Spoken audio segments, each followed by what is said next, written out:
Welcome to Suman TV. నేను మీ నవీన్. మీరు chicken mutton ప్రియులా? అది కూడా మంచి కలర్ఫుల్ చికెన్ కావాలి, కలర్ఫుల్ మటన్ కావాలి, ప్రాన్స్ కావాలి అని చెప్పేసి ఇష్టపడతా ఉంటారా?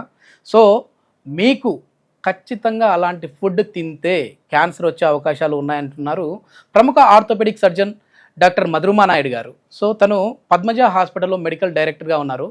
ఒకసారి మేడంని అడిగి అసలు ఈ చికెన్ మటన్లు తినడం వల్ల, అది కూడా కలర్ కోటెడ్ చికెన్ మటన్ తినడం వల్ల ఎట్లాంటి క్యాన్సర్స్ వస్తాయి, ఎందుకు వస్తాయి అనేది తెలుసుకుందాం. మరి ఇంకెందుకు ఆలస్యం? హాయ్ మ్యామ్, నమస్తే అండి. హాయ్ నవీన్. మ్యామ్, చికెన్ అనేది చాలా వరకు ఫేవరెట్ అందరికి, నాకు కూడా. నాకు సో అందులో అది కలర్ఫుల్ గా కనపడతా ఉంటే ఇంకా ఇష్టంగా తింటాం. కానీ ఇట్లాంటి కలర్ కోటెడ్ చికెన్ తినడం వల్ల, ఎనీ ఐటమ్ అది చికెన్ కావచ్చు, మటన్ కావచ్చు, ఇట్లాంటివి తినడం వల్ల ఎట్లా క్యాన్సర్ వచ్చే అవకాశాలు ఎట్లా ఉన్నాయండి? అంటే ఇది ఫుడ్ కలర్స్ యాడ్ చేస్తారండి ఆ రెడ్నెస్ రావడానికి. మెయిన్గా చికెన్లో కానీ మటన్లో కానీ ఎలాంటి వెజ్ కర్రీస్ కానీ రెస్టారెంట్స్లో ఫుడ్ కలర్స్ అనేవి యాడ్ చేస్తారు. ఈ ఫుడ్ కలర్స్ వల్ల ఏంటంటే కొన్నిసార్లు మనకి రేర్ ఛాన్సెస్ అనమాట, మ్యూటేషన్స్ జరిగి డిఎన్ఏలో కొన్నిసార్లు ఏంటంటే క్యాన్సర్ వచ్చే ఛాన్స్ ఉంటుంది. కార్సినోజెనిక్ అనమాట. ఈ ఫుడ్ కలర్స్, ఫుడ్ అడిటివ్స్ అన్ని ఏంటంటే కార్సినోజెనిక్ అనమాట. అయితే మన కంటికి కనిపించేవన్నీ కూడా మంచివి కాదు, కలర్ఫుల్ గా కనిపించేవి. కలర్ఫుల్ గా ఉందని చెప్పి చాలా మంది తింటుంటారు. రెడ్ గా ఉన్న మీటే కావాలి, రెడ్ గా ఉన్న చికెన్ లాలీపాప్స్ కావాలి, చికెన్ డ్రమ్ స్టిక్స్ కావాలి, పెప్పర్ చికెన్, వీటిలో అంతా రెడ్ గానే ఉంటది కదా. Obviously these are added colours అనమాట. పుదీనా ఫ్లేవర్ లాగా ఇట్లా చెప్తూ ఉంటారు కదా మేము, అంటే మంచి గ్రీన్ కోటెడ్ ఇట్లాంటివి కూడా, అవన్నీ కూడా కలర్స్ అయితే పట్టుకుంటే మనకు తెలిసిపోద్ది. కలర్స్ అండి, కలర్స్. ఇక ఈ చికెన్ మటన్ లోనే కాదండి, మామూలుగా చిన్నపిల్లలు తినే గమ్మీస్ లో గానీ, లాలీపాప్స్ లో గానీ, కప్ కేక్స్ లో గానీ, పేస్ట్రీస్, సో ఇవన్నీ యాడెడ్ కలర్స్ ఉంటాయి అన్నమాట. Okay okay. చిన్నపిల్లలు బర్త్డే కి చాలా వరకు కూడా మంచి కేక్ తీసుకొని రావాలి, వాళ్ళతో కేక్ కట్ చేయించాలి, అది కూడా మంచి థీమ్ చెప్తా ఉంటారు. ఈ థీమ్ లో కావాలి మాకు, ఫారెస్ట్ బ్యాక్గ్రౌండ్ కావాలి, ఇట్లా చెప్తా ఉంటారు. అంటే అన్ని కలర్సే కదండి, అదే యాడ్ చేసి గ్రీనరీ, అదే విధంగా రెడ్, ఇట్లాంటి చిన్న పిల్లల్లో అలవాటు చేసేసుకుంటున్నారు. ఇంక వాళ్ళ బర్త్డే చేశారు కదా, ఇంక మా బర్త్డే కూడా బాగా చేయండి అనే లెవెల్లో ఉంటారు చిన్నపిల్లలు. ఇప్పుడు చిన్నపిల్లలా ఉండట్లేదు కదా.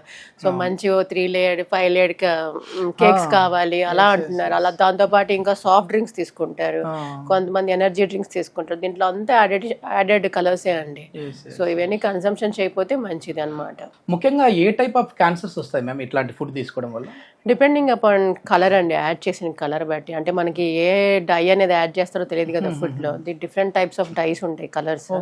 సో ఒక్కొక్క డైకి ఒక్కొక్క ట్యూమర్ వచ్చే ఛాన్స్ ఉంటుంది, క్యాన్సర్ వచ్చే ఛాన్స్ ఉంటుంది. కొంత థైరాయిడ్ ట్యూమర్స్ రావచ్చు, కొంతమంది గట్ క్యాన్సర్స్ అనమాట, డ్యూయోడనల్ క్యాన్సర్స్ రావచ్చు, స్టమక్ క్యాన్సర్స్ రావచ్చు. మేము ఇంతవరకు మనం వచ్చేసేసి కలరింగ్ గురించి మాట్లాడాము. కానీ ఏంటంటే మనము ఇంట్లో తినేటప్పుడు ఇష్టంగా ఏదైనా ఒక ఉప్మానే అనుకోండి, నాకే ఇష్టము, సో మంచిగా అట్లా గోక్కొని తింటా ఉంటారు, మాడు వస్తుంది. అవి తినడం వల్ల క్యాన్సర్ వస్తుంది అంటుంటారు. అవి కూడా తినకూడదు, రైట్ ఛాన్స్ అండి. అది కంపల్సరీ వస్తుందని నేను చెప్పాను. అదే పనిగా వారంలో 3-4 సార్లు అదే మాడిపిండి తింటూ ఉంటే మాత్రం that is also one of the cause అండి. సో కొంతమంది, చాలా మంది ఆయిల్స్ కూడా, ఇప్పుడు చికెన్ పకోడీ చేసుకున్నారు అనుకోండి ఇంట్లో, లేకపోతే సంథింగ్ పన్నీర్ పకోడీ సంథింగ్ ఏదో చేసుకున్నారు అండి, రీహీటింగ్ చేసిన ఆయిలే మళ్ళీ ఇంకోసారి క్యాబేజీ పకోడాకి సంథింగ్ ఇంకో ఆయిల్స్ మళ్ళీ దోశ మీద వేయడం, అలాంటివన్నీ కూడా చేయకూడదు. రీహీటెడ్ ఆయిల్స్ కూడా మళ్ళీ హీట్ చేసిన ఆయిల్స్ కూడా యూజ్ చేయకూడదు. దాంట్లో కూడా క్యాన్సర్ కాసింగ్ సబ్స్టెన్సెస్ ఉంటాయండి. దాంట్లో కూడా మనకి different types of cancer causing substances ఉంటాయి కాబట్టి సో యూజ్ చేయకపోవడం మంచిది. ఇలాంటి కార్సినోజన్ ఉన్నవన్నీ కూడా అవాయిడ్ చేయడం చాలా మంచిది అంటారు. సింపుల్ అండి, ఏది కూడా ఇంట్లో వండుకున్నది ఫ్రెష్ ఫుడ్ తీసుకోవడం చాలా మంచిది, వితౌట్ అడిషన్ ఆఫ్ కలర్స్. కొంతమంది ఏంటంటే చికెన్ పకోడీలో కూడా కలర్స్ యాడ్ చేయకుండా అసలు తినరు అనమాట ఇంట్లో. సో కొంచెం మన మౌత్ ని కంట్రోల్, మన క్రేవింగ్స్ ని కంట్రోల్ చేసుకొని ఉంటే మన హెల్త్ బాగుంటుంది. కంటికి కాదు కావాల్సింది, నోటికి రుచిగా ఉంటే సరిపోతుంది. అవును, కొంతమంది ఏంటంటే రెడ్ గా లేకపోతే డిష్ తినరు అన్నారు. ఎంతమంది, నేను కూడా అలానే ఉండేదాన్ని. But when I joined MBBS, ఇవన్నీ మనం ఎక్స్పీరియన్స్ అయిన తర్వాత I completely stopped taking all this food added colours అన్నమాట. చాలా వరకు ఏంటంటే మ్యామ్, మనము బయట పొటాటో చిప్స్ ఎక్కువ తింటా ఉంటాం కదా, సో అక్కడ మరి ఆయిల్స్ నల్లగా పైన తేలుతా ఉంటది. అవునండి. సో అట్లాంటివి కూడా పూర్తి అవాయిడ్ చేస్తే మంచిది అంటారు. అవునండి, ఈ ప్రాసెస్డ్ ఫుడ్స్ కానీ పొటాటో చిప్స్లో కానీ, తర్వాత ఫ్రెంచ్ ఫ్రైస్ అని తింటారు, ఇంకా క్యాండ్ ఫుడ్స్ తింటారు, ఫ్రోజన్ ఫుడ్స్ తింటారు, కప్స్ పేస్ట్రీస్ అన్నిట్లో ఏంటంటే మీకు ఇంతకు చెప్పినట్టు అడ్వాన్స్డ్ గ్లైకేషన్ ఎండ్ ప్రోడక్ట్స్ అనేవి ఫామ్ అవుతాయి. ఈ ప్రోడక్ట్స్ ఏంటంటే వెరీ వెరీ హార్మ్ఫుల్ అనమాట. మన బాడీలో ఉన్న ఈ కొల్లాజన్, ఎలాస్టిన్, స్కిన్లో, మజిల్స్లో, టిష్యూస్లో, బోన్స్లో ఉన్నవన్నీ డ్యామేజ్ చేసేస్తాయి.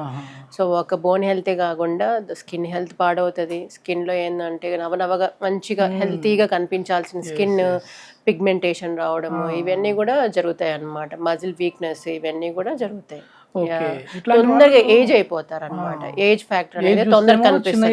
చిన్న ఏజ్ ఉంటుంది, పిగ్మెంటేషన్ అంతా ఫామ్ అయిపోయి. సో 20 yearsకే కనీసం ఒక 35 years అలా కనిపించడము. సో అలా ఈ ప్రాసెస్డ్ ఫుడ్స్ అన్ని junk foods oil food avoid చేయండి అంటుంటారు. అవును అవును, కంపల్సరీ అవాయిడ్ చేయాలి. ఓకే, ఇట్లాంటి వాళ్ళలో ఎక్కువ అంటే కలర్ కోటెడ్ ఫుడ్స్ కావచ్చు, క్రీమ్స్ కావచ్చు, అంటే మీరు అన్నారుగా బర్త్డే కేక్స్ మీద కలర్స్ అనేసి, ఇట్లాంటివి తిన్న వాళ్ళలో ఎక్కువ కాన్స్టిపేషన్ ప్రాబ్లం చూస్తుంటాం, మలబద్ధక సమస్య. దీని వల్ల కూడా పేగు క్యాన్సర్ వచ్చే అవకాశం ఉందని చెప్పేసి విన్నాను. అది ఫ్రీక్వెంట్ గా తీసుకునే వాళ్ళలో ఇంకా వారానికి కనీసం ఒక 4 to 5 times కేక్స్ మీద బతికే వాళ్ళు కొంతమంది ఉంటారు, మీట్ మీద బతికే వాళ్ళే ఉంటారు. అంటే వీళ్ళలో ఏంటంటే ఎక్కువ తీసుకోవడం వల్ల కూడా నార్మల్ గట్ డిస్టర్బెన్సెస్ జరుగుతాయి అన్నమాట. సో ఏదైనా కానీ మన ఫేసే చెప్తుందండి.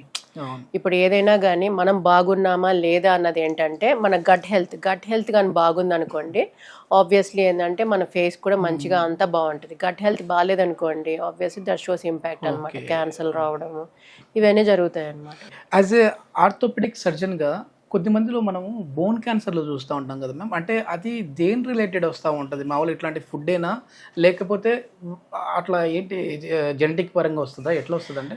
మల్టిపుల్ ఇష్యూస్ ఉంటాయండి, మల్టిపుల్ కాసెస్ ఉంటాయి మెయిన్గా. అంటే ఫుడ్ వల్ల వచ్చే క్యాన్సర్లు బోన్లో అయితే చాలా తక్కువ ఉంటాయి. బట్ ఏంటంటే అసలు ఆటోమేటిక్గా కొన్నిసార్లు బోన్ నుంచే మనకు తెలియకుండా కొంతమంది గడ్డలా ఫామ్ అయిపోయింది, మాకు తెలియదండి, 2-3 సంవత్సరాలు చిన్న గడ్డగా ఉంది, అది పెరుగుతూ వచ్చింది అంటే అప్పటికప్పటికి గడ్డలాగా వచ్చింది కదా అప్పుడు చూసుకోవడం అంతే. కొన్నిసార్లు పుట్టుకతో రావచ్చు, కంజెనిటల్ అంటారు దాన్ని, పుట్టుకతో చిన్నదిగా ఫామ్ అయ్యొచ్చు, తర్వాత వయసు పెరిగే కొద్ది పెరగడము కొన్ని ఉంటాయి. కొన్నిసార్లు ఏంటంటే హెరిడిటరీగా కొన్నిసార్లు క్యాన్సర్స్ రావచ్చు, అలా ఉంటుంది అనమాట. ఓకే, మనం ఇంట్లో చేసుకున్నప్పుడు బిర్యానీ అంటే ఇప్పుడే మన దగ్గర ఎట్లాగో బిర్యానీ ఉంది, మంచి స్మెల్ బాగుంది, అదేవిధంగా టేస్టీగా ఉంటుంది. అంటే బయట నుంచి తెచ్చిన బిర్యానీ చాలా టేస్ట్ ఉంటుంది, ఇంట్లో చేస్తే ఈ టేస్ట్ రాదు. సో అట్లా టేస్ట్ కోసం అనేసి టేస్టింగ్ సాల్ట్ లాంటివి వాళ్ళు వాడుతారు, అజినోమోటో అలాంటి సాల్ట్స్ వల్ల కూడా క్యాన్సర్ వస్తుంది. యూరినరీ బ్లాడర్ క్యాన్సర్ వస్తుందండి దానివల్ల. అందుకే ఏంటంటే అవాయిడ్ చేస్తే చాలా బెటర్ అండి. బయట ఏంటంటే కొంచెం అడిటివ్స్ ఇవన్నీ కలర్స్ యాడ్ చేయడం వల్ల అట్రాక్టివ్గా అనిపించింది, అండ్ సాల్ట్ కూడా ఏంటంటే కొంచెం క్రేవింగ్స్ కూడా పెంచుతుంది, కాబట్టి అవాయిడ్ చేస్తే బెటర్. సో ఇంట్లో చేసుకోవడమే, ఇంట్లో చేసుకునే మసాలాస్ యాడ్ చేసుకోవడం చాలా ఉత్తమం అండి. ఎస్, ఇది మొత్తానికి చాలా వరకు కూడా చాలా అవేర్నెస్ వీడియోస్ అయితే చేస్తూ ఉంటారు డాక్టర్ మధురిమా నాయుడు గారు. సో కలర్ కోటెడ్ ఫుడ్ తీసుకోవడం వల్ల మనకు వచ్చే క్యాన్సర్ రకాలు ఏమున్నాయి, అదేవిధంగా ఎట్లాంటి గట్ ప్రాబ్లమ్స్ వస్తూ ఉంటాయి అనేది అయితే ఈ వీడియోలో చెప్పారు. నెక్స్ట్ వీడియోలో మనం ఈ బోన్ క్యాన్సర్ గురించి కూడా కొంచెం ఇంకా ఎక్స్ప్లెయిన్గా అయితే తెలుసుకునే ప్రయత్నం చేద్దాం. సో దీనికి సంబంధించి అంటే ఆర్థోకు సంబంధించి ఏదైనా సమస్యలు ఉన్నాయి అని అంటే చక్కని పరిష్కారం ఇక్కడ ఉంటుంది అని చెప్పేసి మేడం చెప్తా ఉన్నారు. దీనికి సంబంధించి ఫర్దర్ ఇన్ఫర్మేషన్ ఏదైనా కావాలంటే కాంటాక్ట్ నెంబర్ ప్రొవైడ్ చేస్తూ ఉన్నాం, మీరు నేరుగా హాస్పిటల్ వారితో మాట్లాడచ్చు. Thank you ma'am. Thank you Naveen.